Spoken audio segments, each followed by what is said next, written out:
After dinner, while the twins tore through wrapping paper and someone's kid knocked over a glass of ginger ale, I quietly slid my phone from my pocket and checked my banking app. I wasn't expecting a surprise. I'd already paid for the catered ham and half the decorations, but what I saw made my hand go still in midair. $12,870. Charged that morning. Multiple purchases across department stores, toy chains, and a gift wrap service I'd never used in my life.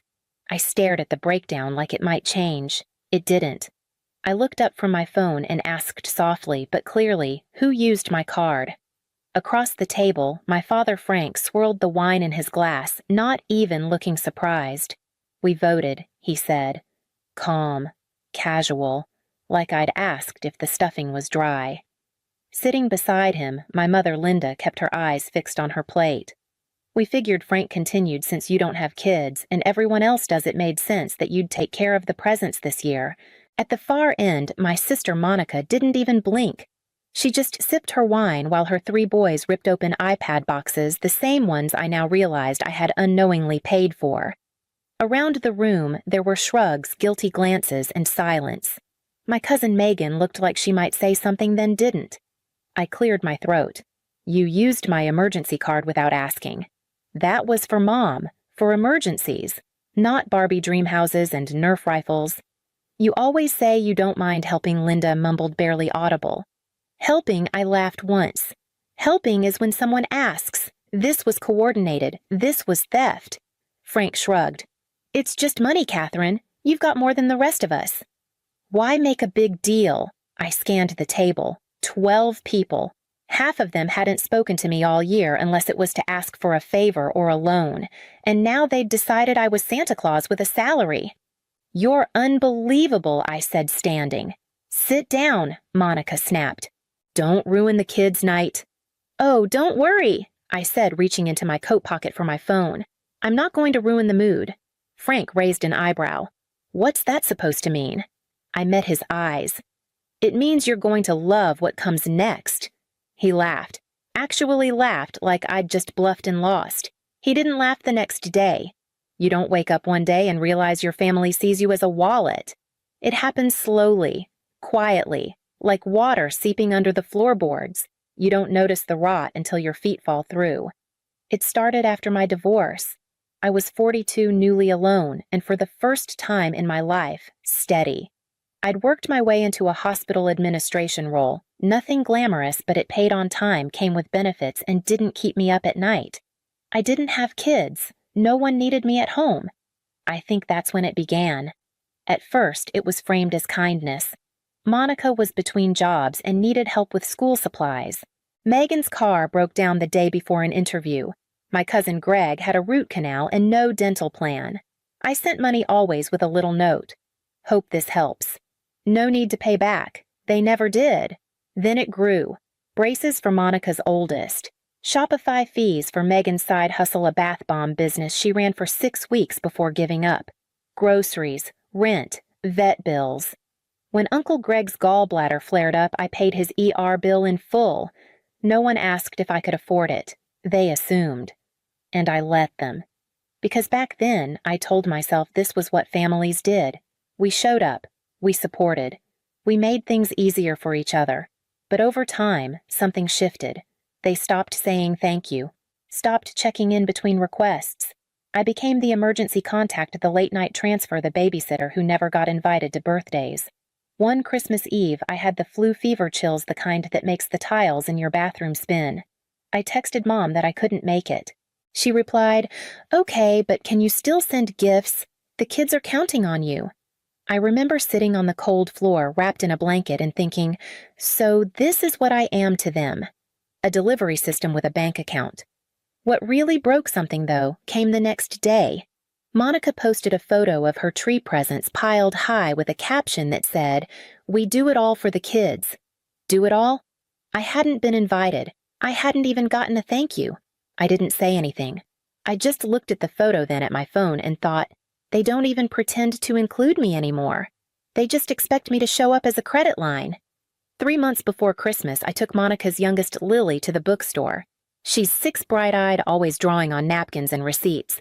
That day, I told her she could pick out anything she wanted, no rules, no math, just what made her smile. $50 later, we left with 2 hardcover storybooks, a beginner watercolor set, and a sloth plushie the size of a small dog. She named it Slumpy before we even reached the parking lot. She held my hand the whole ride home. When we got back to Monica's, I helped Lily unbuckle, handed her the bag, and kissed her hair. Monica opened the door, glanced inside the bag, and said flatly, "What's all this?" "She picked them out," I said, still smiling. "It was a treat." Monica frowned. "You're spoiling her." I laughed, not because it was funny, but because I didn't expect that tone. "It's just a few books and a stuffed animal." She crossed her arms.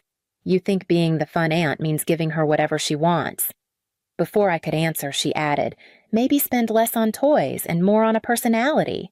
The words didn't land right away. I just stood there blinking. I had given up my Saturday driven across town, waited while Lily debated between glitter pens and sticker books, and now this. I didn't say anything, just nodded once, stepped back, and watched the door close. It wasn't just the insult. It was the fact that there wasn't even a flicker of guilt in her face. Like kindness was a currency she didn't value unless it came with control. That night, I sat in my car longer than I needed to. The sloth's receipt was still in my purse. I thought about taking it back, but Lily had already named it, and Monica had already named me. Spoiler. Weak. Something to roll her eyes at. The group chat started buzzing in early November. Same as every year, who's hosting, who's cooking, who's doing gifts for which kids. I read the messages but didn't answer right away. I knew what they were circling around. By week 2, Monica finally asked, "You're good with the organizing stuff, right? Want to take gifts again this year," I replied. "Only if we agree up front who's paying." The message sat there, read by all. No one responded, not even a thumbs up. For 3 weeks, the thread went quiet. I thought maybe they'd taken the hint. I was wrong.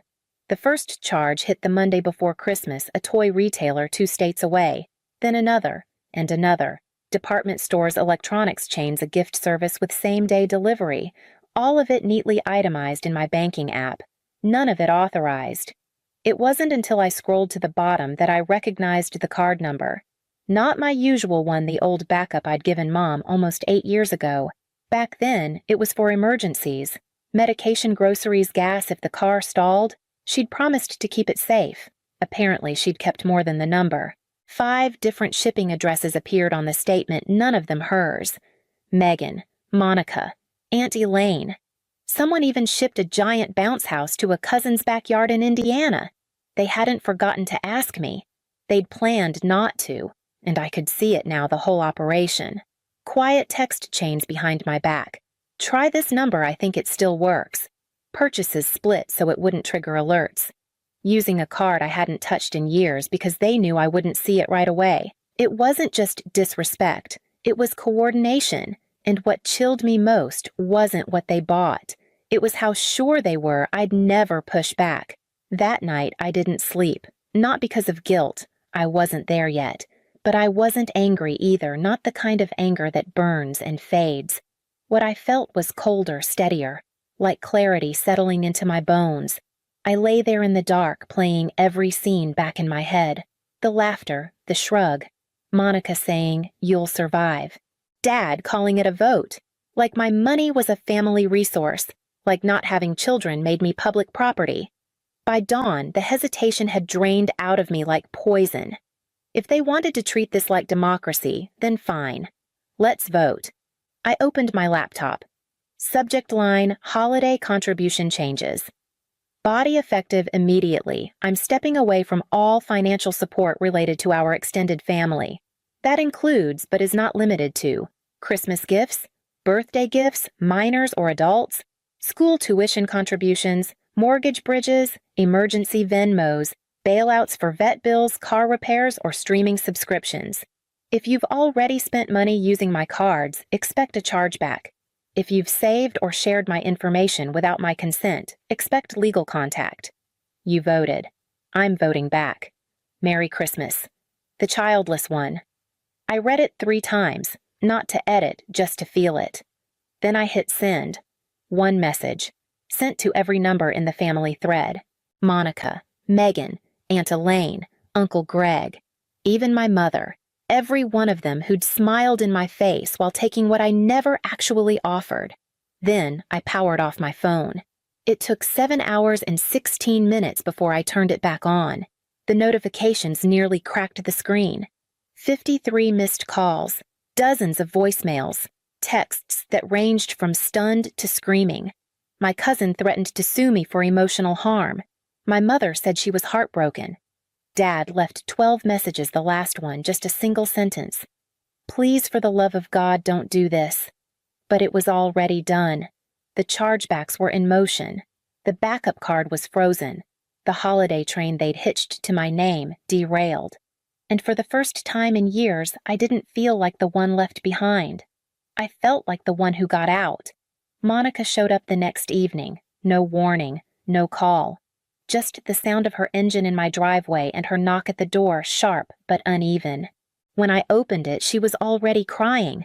She didn't wait for an invitation inside, just stepped over the threshold like nothing had happened and said, "We didn't mean for it to go like that." Her mascara was smudged. Her voice was soft. She looked exhausted, or maybe she just knew what look worked best. I didn't say anything. She kept going. "We were overwhelmed, Kath. Everyone's stretched thin and you're always so good at managing things. I think we forgot you're human too." That almost cracked something, because part of me, the part I hate, still wanted her to mean it.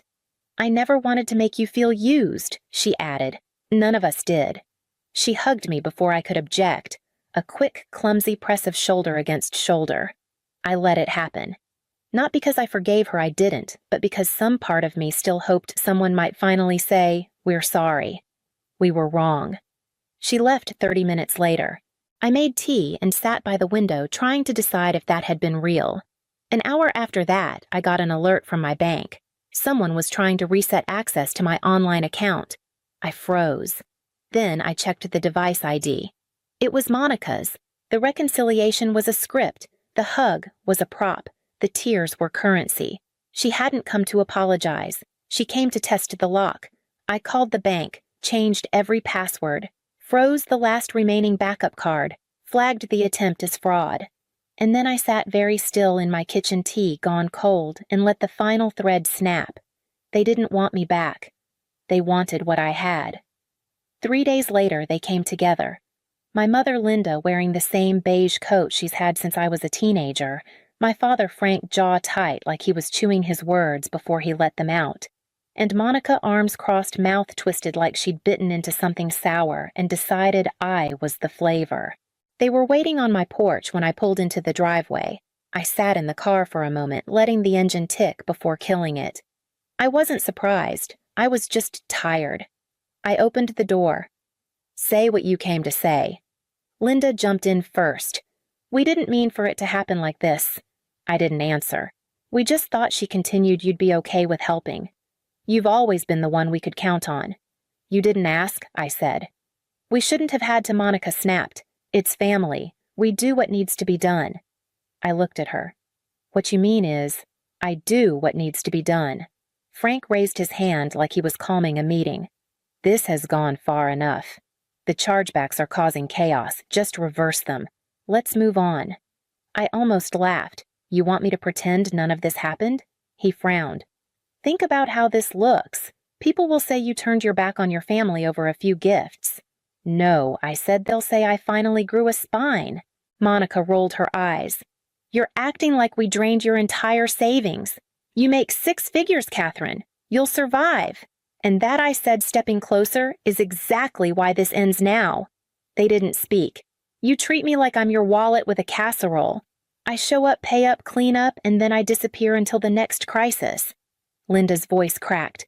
"We just wanted to give the kids a good Christmas. So you stole from me." Frank took a step forward. "Enough. Undo it. Now." I stared at him, calm, measured. "No." He blinked, like he didn't expect that word from me. "I'm done," I said. "I've already blocked your numbers, and this weekend I'm moving. Another state. Alone." The silence that followed was the most honest sound I'd heard from them in years. I opened the door behind me. Get off my porch. The first 48 hours were silent. No calls, no texts, no guilt wrapped in concern. I woke up to nothing, and for the first time in over a decade, I didn't brace myself before checking my phone.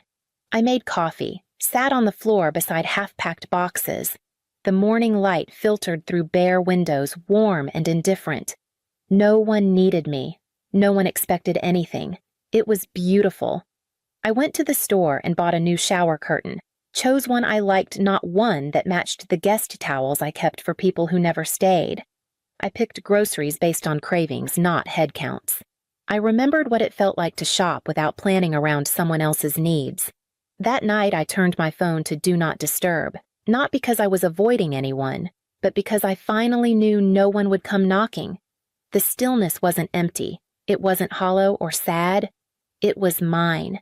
And I realized I'd spent years surrounded by noise asks, demands, expectations, all disguised as connection, all shouting over the one thing I'd ignored. Me. They hadn't just stolen my money. They'd filled up every quiet space until I forgot what it meant to be alone, without being used. Now I remembered, and I wasn't going back. The message came late on a Tuesday, just a number I didn't recognize, no greeting, no emojis, just a short line that made me sit up straighter. He's out. We're getting divorced. I wanted you to know. It was Erin Megan's sister-in-law. Quiet, polite, always in the background at holidays, refilling coffee or cutting cake, never speaking over anyone. She'd seen it all, and she'd stayed silent. Until now. We talked the next day. She told me Megan's spiral had gotten worse. Job gone. Savings drained. Erin found out she was still trying to access my old banking details even after being caught. I didn't believe you before, she said. I do now. I didn't say much, just listened. And then she said, you were the only one who ever actually helped. Not with money. With truth. That part hit harder than I expected. Because for so long I'd told myself leaving was selfish. That choosing myself meant abandoning others. But maybe someone else had been waiting to see if it was survivable. Sometimes you don't just walk away. You leave the door open. So when someone else finds their courage, they know which way is out. I moved. New state, new apartment. No relatives within 400 miles. I adopted a dog. A quiet little mix with soft ears and cautious eyes. I named her Balance. I started therapy. When I told my therapist the whole story, she didn't flinch, just nodded and said, you were conditioned to believe that love must be earned through sacrifice. And that's what it was. They didn't ask if I was happy, only if I was useful. Now I grocery shop without guilt. I cook real meals just for me. I take long walks with Balance and leave my phone on silent, not because I'm hiding, but because I'm free. Sometimes I get texts from new numbers. Sometimes voicemails disguised as apologies. I don't listen.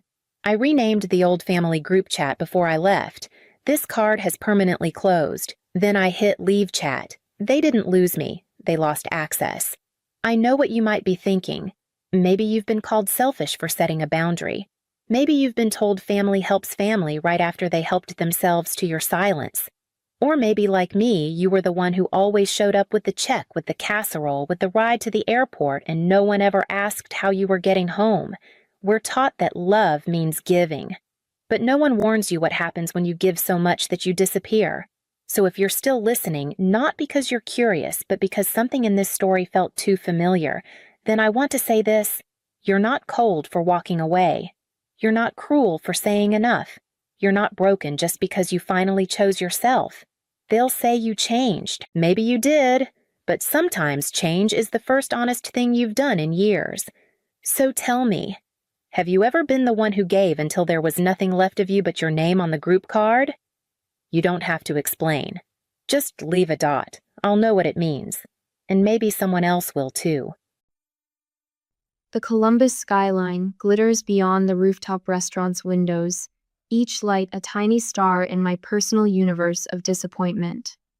My heels click against the polished hardwood as I follow the hostess, the weight of the aged Cabernet steady in my hands. The card I spent hours crafting nestles in my purse, its edges crisp and perfect, unlike the mess my heart has become. Right this way, Miss Henderson.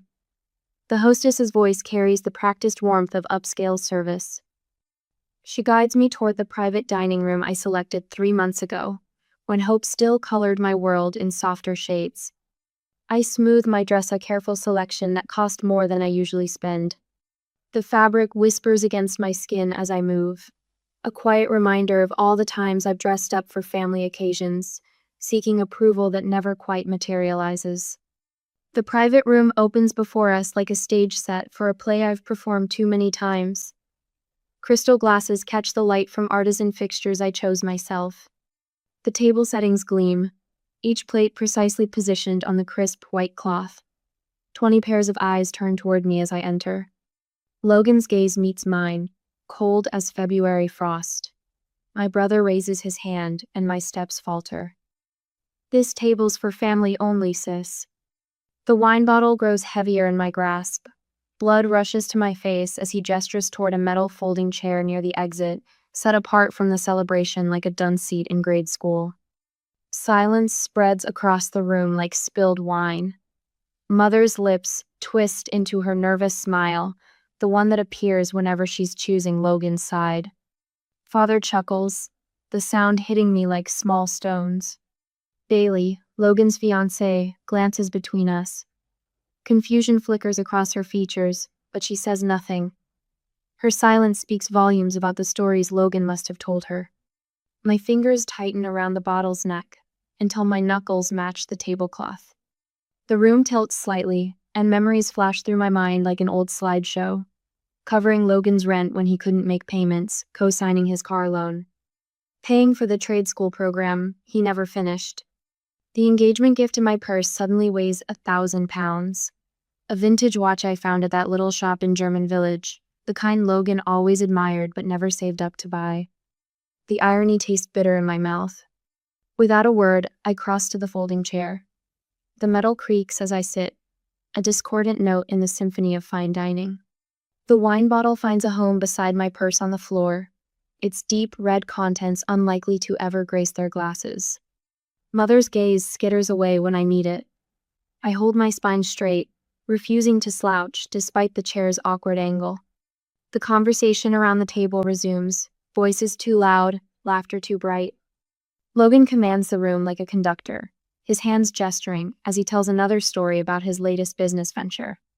Mother and father lean forward, entranced as always by their golden child. Bailey's parents nod appreciatively at his description of the generous venue he selected for their daughter. The venue I researched for weeks after Bailey mentioned loving it during our only coffee meeting. The venue whose $900 deposit sits on my credit card, along with the carefully planned menu and wine selection. Waiters glide past my corner, serving course after course. The aroma of truffle risotto wafts through the air, but no plate appears before me. I sit unacknowledged, a ghost at my own party, for 90 minutes that stretch like years. The dinner winds down as coffee and dessert plates are cleared. My legs have gone numb from the folding chair's unforgiving metal, but I haven't shifted once. The waiter approaches with a leather folder, hesitating as his eyes move between the main table and my corner. Miss Henderson? His voice carries a note of uncertainty. We have your card on file for the deposit. I rise slowly, feeling the weight of 20 gazes once again. The leather folder contains a bill for $4,130 more than I make in a month at my nonprofit job. Logan's smirk appears, familiar as an old scar, confident in the knowledge that his responsible big sister will handle it, just like always. Mother half rises, her smile hopeful. Megan, honey, you can just put it on your card. We'll sort it out later. The words hit me like a physical blow. We'll sort it out later. The same promise I've heard for 20 years, through college loans and medical bills and every financial crisis that wasn't quite urgent enough for anyone but me to solve. I look at the leather folder, then at the family that decided I wasn't good enough to sit at their table. My hand doesn't shake as I reach for my purse, and for the first time in my life, I'm not sure what I'm going to do next. The choice stretches before me like a forked road, The familiar path of least resistance, or the terrifying unknown of finally saying no? The leather folder trembles in the waiter's hands. His eyes dart between my metal folding chair and the main table, uncertainty etched across his features. Miss Henderson, we have your card on file for the deposit. I rise from the folding chair, my legs stiff from 90 minutes of sitting on unforgiving metal. The room falls silent as I straighten my dress. 20 pairs of eyes track my movement, including Logan's. His lips curl into that familiar smirk, the same one he wore when he told our parents I'd volunteer to co-sign his car loan. Mother half rises from her chair, wine sloshing in her glass. Megan, honey, you can just put it on your card. We'll sort it out later. Later. The word lands like a slap. 20 years of later stack up behind my eyes. College loans, medical bills, every crisis that wasn't quite urgent enough for anyone but me to solve.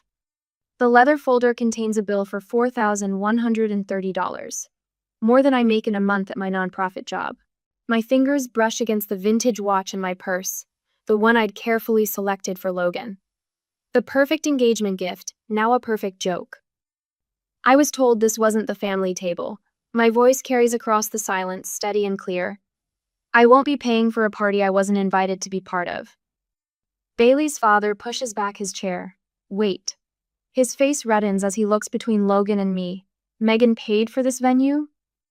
Logan's smirk vanishes. She just put down the deposit. I was going to pay her back. A laugh bubbles up in my throat, sharp and unfamiliar. I selected this restaurant because Bailey mentioned loving it during our coffee date. I paid the $900 deposit. I arranged the menu tasting. I selected the wine pairings. Bailey's hands fly to her mouth. The confusion in her eyes shifts to something harder as she stares at Logan. You told me you arranged everything. You said it was a gift to my parents. My brother's face drains of color. The room spins slightly as 2 decades of swallowed truths rise in my throat.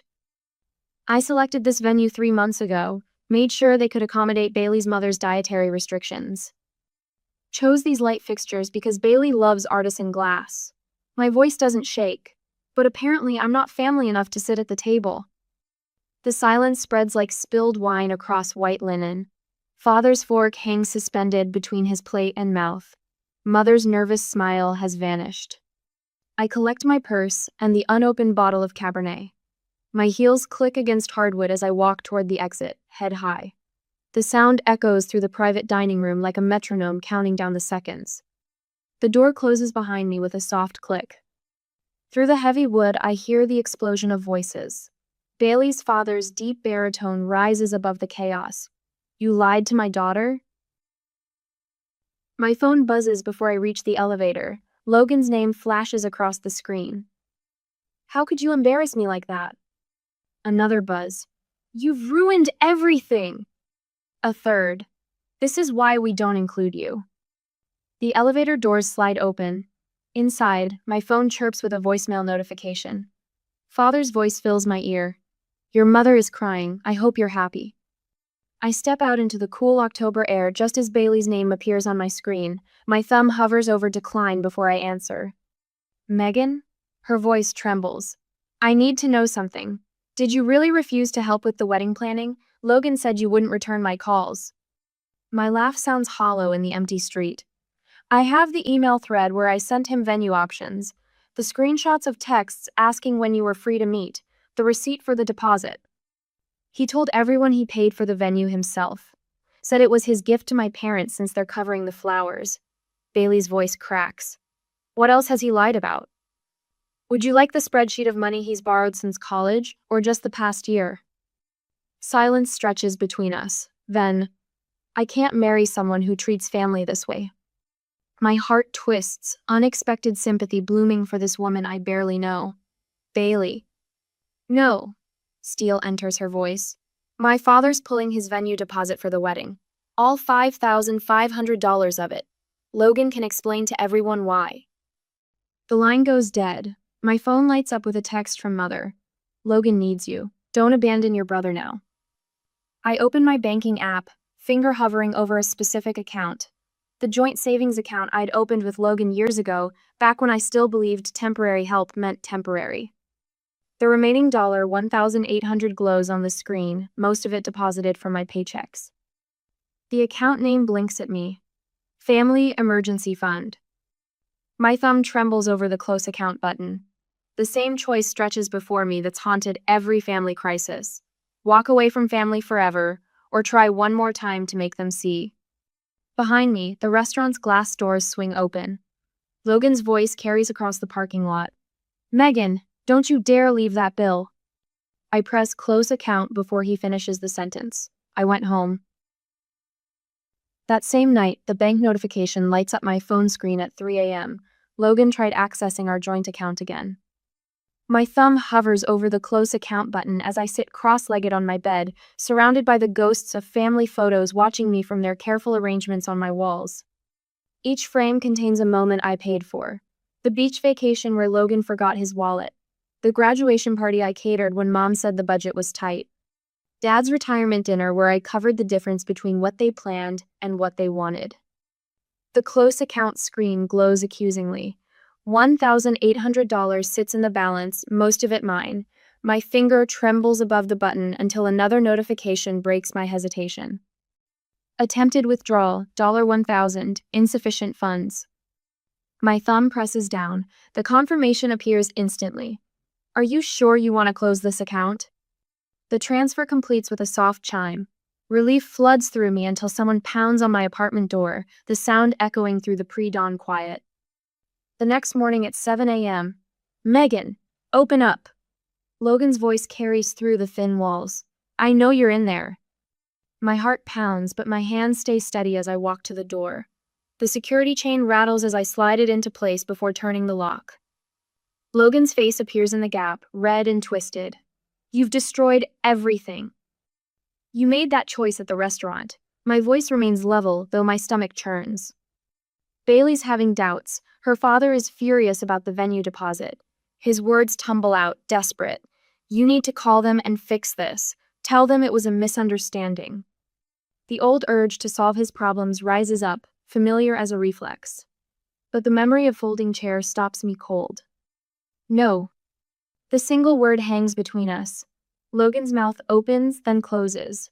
For the first time in my life, I see genuine shock replace his usual arrogance. What do you mean, no? His voice cracks. I'm your brother. You said I wasn't family. The truth feels clean on my tongue. Well, family doesn't get to use my money. He slams his palm against the doorframe. After everything I've done for you. Everything you've done? A laugh bubbles up, sharp and unfamiliar. Let me get my spreadsheet. My phone buzzes in my pocket. Mother's name appears on the screen, her third call this morning. The voicemail notification blinks. After all we've done for you. I silence the ringer as Logan's voice rises. Bailey's father pulled his venue deposit. $5,000, Megan. $5,000. Sounds like a problem for the person who claimed they paid for everything. The words come easier now, each one a brick in the wall I'm finally building. You selfish? He catches himself, forces a smile that doesn't reach his eyes. Come on, sis, we can work this out. I'll pay you back this time, I promise. The same words he's used since we were kids. The same smile that convinced me to co-sign his car loan, to cover his trade school tuition, to open that joint account just until he got on his feet. No, the word tastes different this time, stronger. I'm done. Done? His laugh holds an edge of panic. You can't be done. We're family. Family sits at the same table. The words hit him like a physical blow. He steps back, mouth working silently before his face hardens into something ugly and familiar. This is why you'll always be alone, he spits. This is why Mark left you. The old wound throbs me ex-fiancé who couldn't understand why family always came first, but the pain feels distant now, like pressing on a bruise that's finally healing. Goodbye, Logan. I close the door on his protests. My phone lights up with a text from Bailey. Can we talk? I need to understand what happened. As I type a response, another message appears from her mother. Thank you for showing us the truth about him. Later that morning, around 10 at my work, my coworker Sarah's name pops up next. Brought you a coffee. It's on your desk. No need to explain family stuff to me. The support wraps around me like a warm blanket, so different from the cold obligation I'm used to. My finger hovers over the block contact option under Logan's name, but I'm not ready for that. Instead, I open my calendar and delete the recurring reminder to check his credit card payments. A weight lifts from my shoulders as I scroll through years of financial band-aids I've applied to my family's wounds. The car insurance I've paid since Dad retired. The temporary help with Mom's medical bills that became permanent. The endless small emergencies that always seem to land in my lap. My laptop opens to a blank spreadsheet. The cursor blinks as I type a new header. My money, my choice. The columns fill with numbers that tell a story of one-way generosity, of love measured in dollars and cents. I book a flight to Maine with money that was earmarked for Logan's next inevitable crisis. The confirmation email feels like permission to breathe. My phone rings again. Mother's number, but with an unfamiliar tremor in her voice when I answer. Megan, can we talk?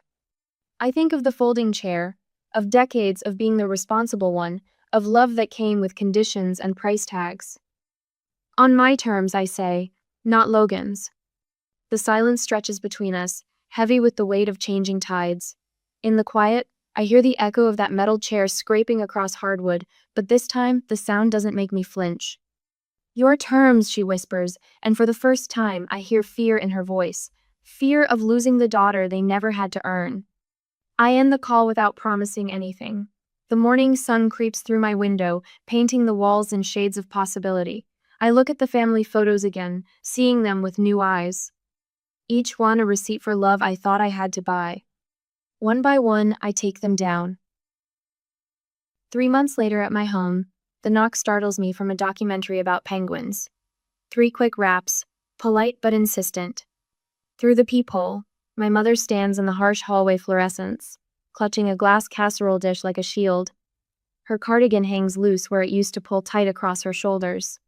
She looks smaller somehow, less certain than I've ever seen her. My hand hovers over the deadbolt. Part of me wants to pretend I'm not home, to sink back into my quiet evening of nature shows and chamomile tea. But her eyes keep darting to the side, the way they always have when she's working up the courage to say something real. I open the door. I brought your favorite. She lifts the dish. That corn casserole with the cornflakes on top. The one from Aunt Susan's recipe box. Words stick in my throat. The last time she brought me comfort food was after my high school boyfriend dumped me at junior prom. Now here she stands, offering crushed cornflakes and cream of corn as if they could patch the crater between us. I step aside, letting her in. She places the casserole on my counter with trembling hands, beside the coffee maker I splurged on last month when I realized I no longer needed to keep an emergency fund for Logan's next crisis. The silence stretches between us like cold taffy. Would you like some tea? I ask, more to fill the quiet than anything else. No, thank you. She perches on the edge of my couch, hands folded in her lap. I've never seen you stand up to us like that before. The words hit me in the solar plexus, not, I'm sorry we hurt you, or, you didn't deserve that treatment. Just surprised observation that her doormat daughter finally grew a spine. I sink into my reading chair, letting the familiar leather catch me. Did Logan send you? No. She looks down at her hands, twisting her wedding ring. He doesn't know I'm here. Your father thinks I'm at Bible study. Another first. In 33 years, I've never known her to lie to him. We were wrong. Her voice cracks.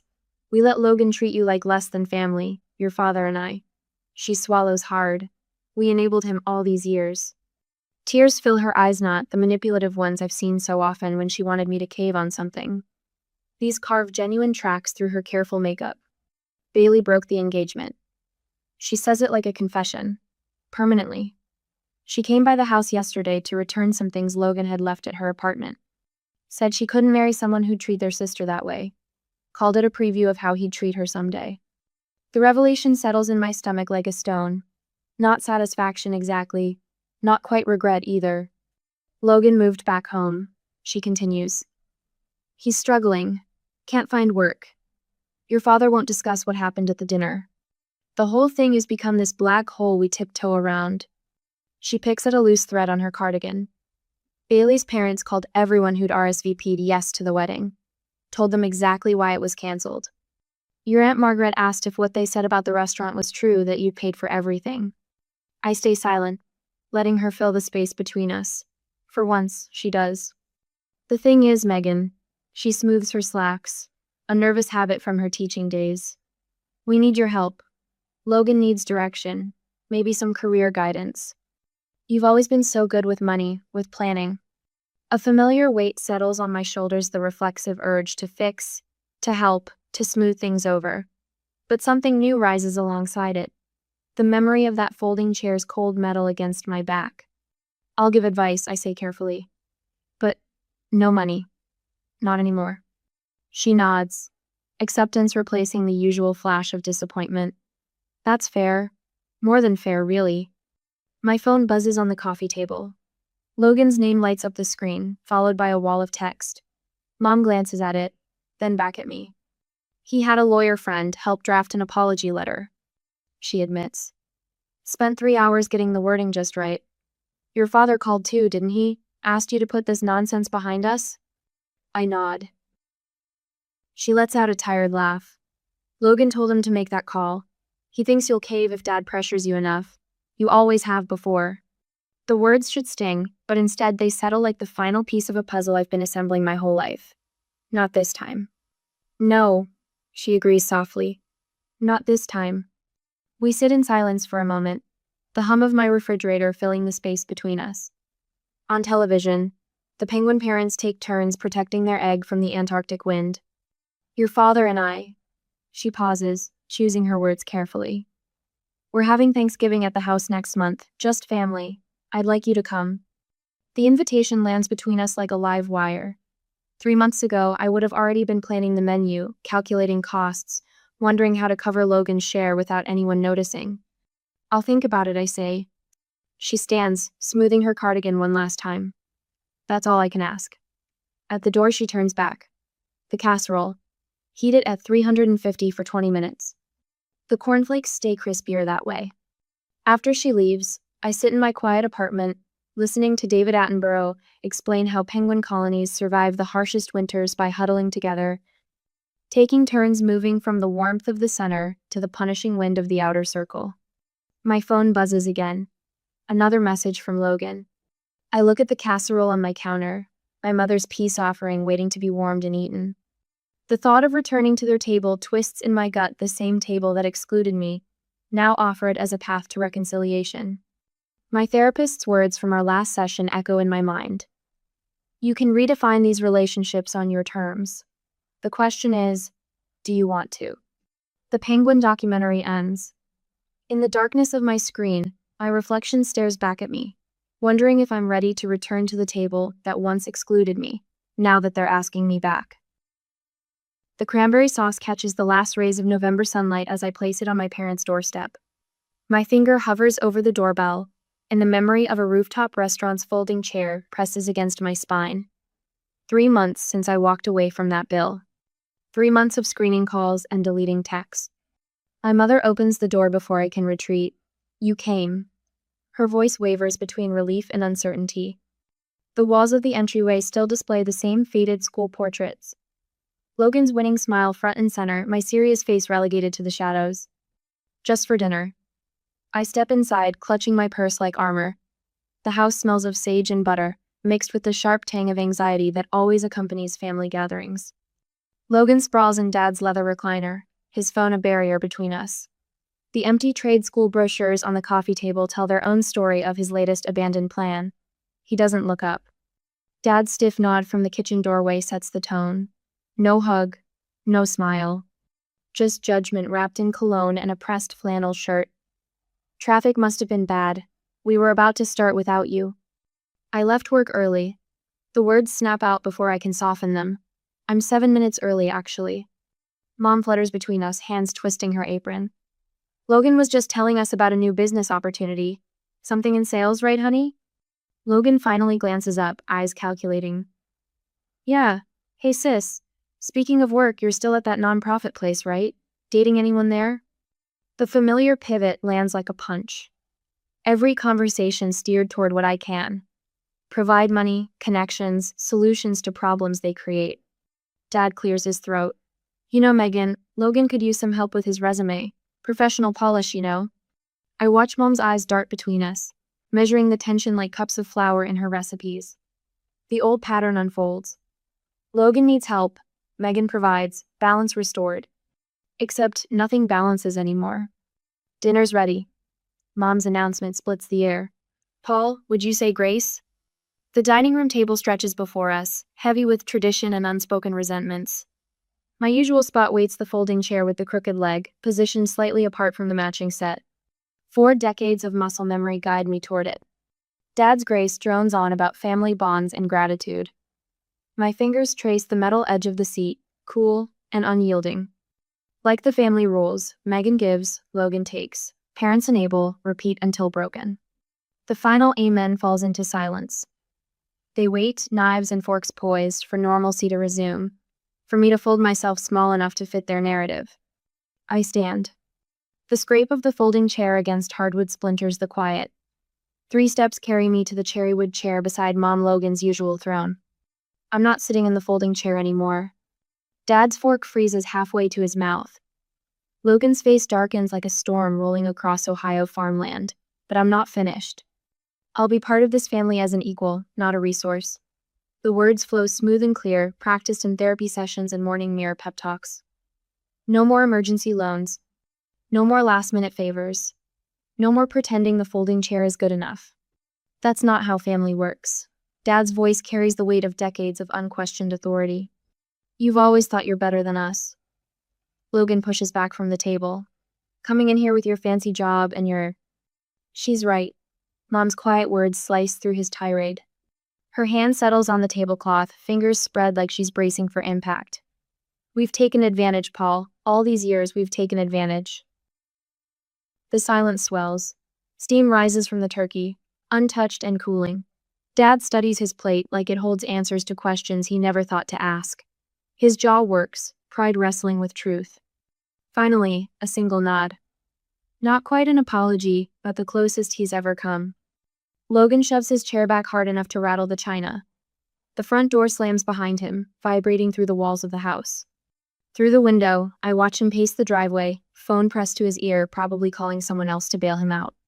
Mom's hand finds mine across the table. Her fingers tremble, but her grip holds firm. Would you pass the potatoes, honey?